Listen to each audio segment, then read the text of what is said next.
Triple అయిపోయినాయి కాబట్టి మా పరంగా మేము కరెక్టే ఉన్నాము అని తెలియజేస్తున్నాము. తెలంగాణ ప్రజలు కూడా అర్థమవుతుంది, వాళ్ళు కూడా అర్థం చేసుకుంటారు అనే విషయాన్ని కూడా తెలియజేస్తున్నాం.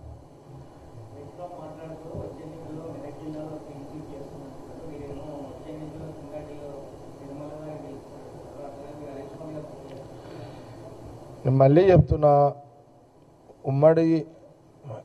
ఉమ్మడి జిల్లాలో, ఉమ్మడి రాష్ట్రంలో, ఉమ్మడి జిల్లాలో 10 సంవత్సరాలు 8 సీట్లు కాంగ్రెస్కు ఉండే. రాష్ట్ర విభజన తర్వాత వాళ్ళు 8 అయ్యారు, మేము 2 అయినాం.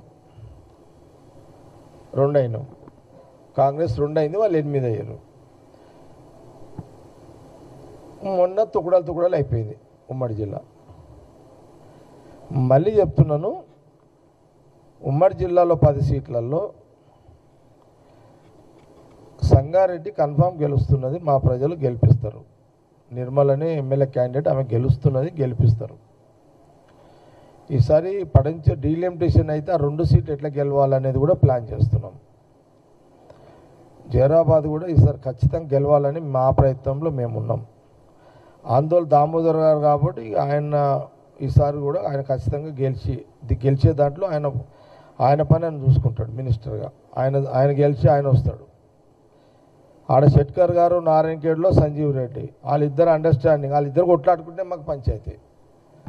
వాళ్ళిద్దరు కొట్లాడుకుంటేనే సీటు పోతుంది. ఆడ ఇద్దరు కలిసి ఉంటే ఆ సీట్ని ఎవరైనా హరీష్ రావు కాదు కదా, ఆడ కేసీఆర్ గారు పోయినా ఏం కాదు. ఏం కాదు. ఎందుకు కాదంటే ఆడ అది అట్లుంటుంది. ఆడ వాళ్ళదంతా వర్గపోరు, ఆడంతా అట్లా చెప్తే అది నీకు అడిగింది చెప్తా. ఇప్పుడు అది క్లియర్ ఉంది. ఇప్పుడు మాకు మెదక్లోనే హనుమంతరావు వాళ్ళ ఆయన చూసుకుంటాడు, కొడుకు సంగతి ఆయన చేసుకుంటాడు. ఇక నర్సాపూర్ కూడా మాకు రాజారెడ్డి క్యాండిడేట్ ఉంటే గట్టి క్యాండిడేట్. ఈసారిగా మేము దాని మీద కూడా నర్సాపూర్ మీద దృష్టి పెడతాము. ఇక గజ్వేల్ అంటే ఎంతుంటే కేసీఆర్ పెద్ద మనిషి, కొంత టఫ్ ఉంటుంది. అయినా మా నర్సారెడ్డితో తిప్పలా పడతాం. మేము ఏదో వాళ్ళు కోసినట్టు కొయ్యాం ఇడ. మేము ఏదో వాళ్ళు మస్తు నరుకుతారు వాళ్ళు. అట్లా నరకుడు వద్దు.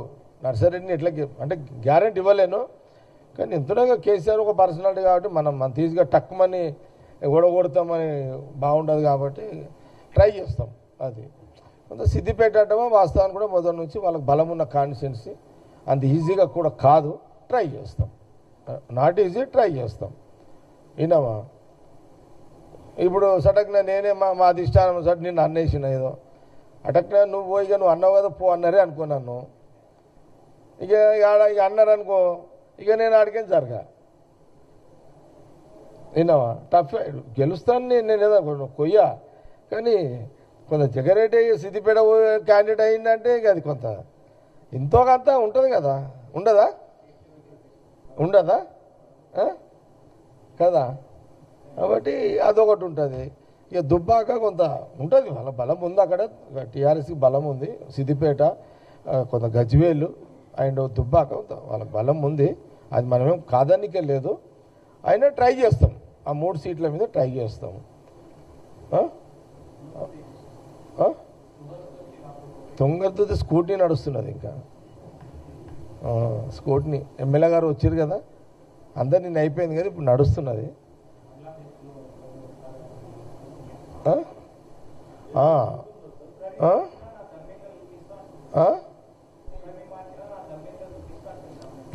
అదే అది మరి అది కాంగ్రెస్లో స్వేచ్ఛ అదే కదా మాకున్నది. మరి కాంగ్రెస్లో ఉన్న స్వేచ్ఛ అదే కదా. కాంగ్రెస్లో స్వేచ్ఛ ఎన్నైనా చెప్పవచ్చు అంత. సో మా అవును,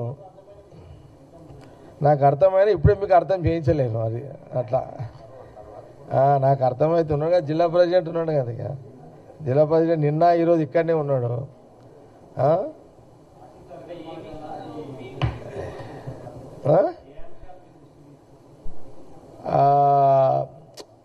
ఏముంటుంది అన్నదమ్ముల మధ్యలో పంచాయతీ ఏముంటుంది?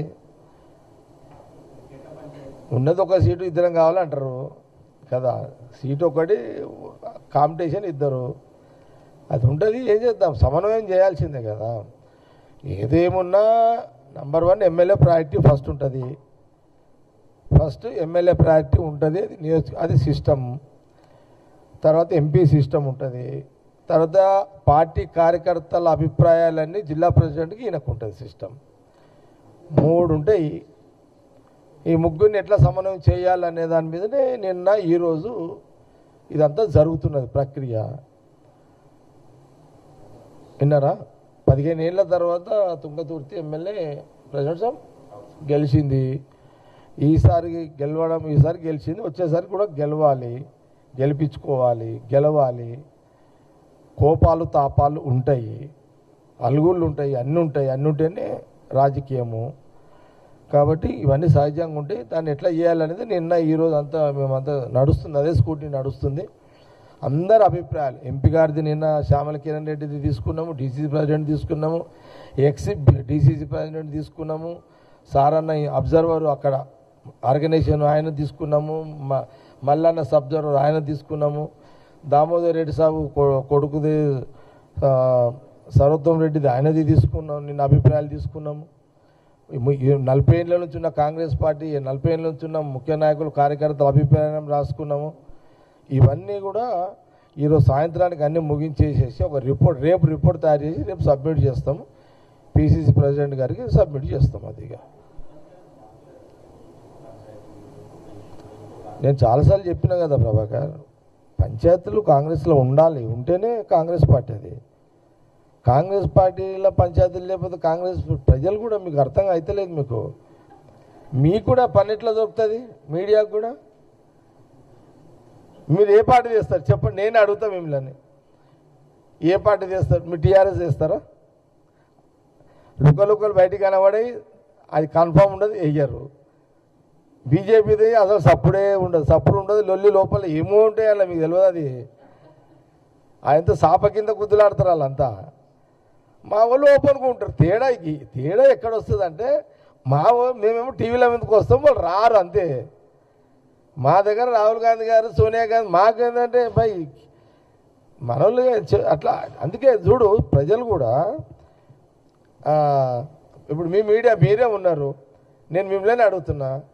ఇప్పుడు గాంధీ భవన్ మీడియా ఈడ చేసినంత రాజకీయం ఎంజాయ్మెంట్ మీరు వేరే పార్టీలో చేస్తారా? బోర్ కాదు, మీకు ఉన్నది కూడా మర్చిపోతారు. అంత అక్షరాలు కూడా మర్చిపోతారు, ఏం రాయాలనేది కూడా. విన్నారా? కాంగ్రెస్లో అదే కదా.